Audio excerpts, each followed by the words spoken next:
गिबियावनो नायगिरि नोंथांमोननिसिम आंनि खुलुमनायखौ बावहरग्रोनाय थाबाय।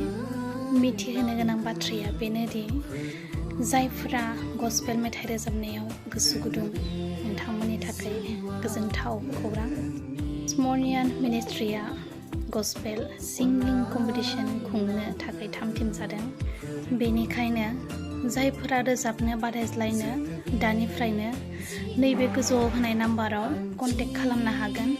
वाट्सएप एबा कलनि गेजेरजों मुं थिसननो हागोन। मुं थिसननायनि जोबथा खालारा 15 अक्ट'बर 2024।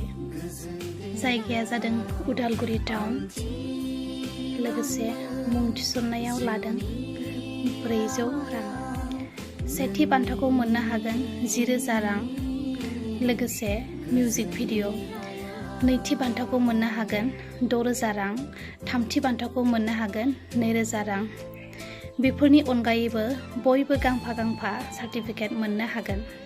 जायफोरा भिडिअ'खौ जोबजासिम नायबाय, अन्नानै नोंथांमोना गुबुननि थाखायबो शेयार खालामनानै होगोन।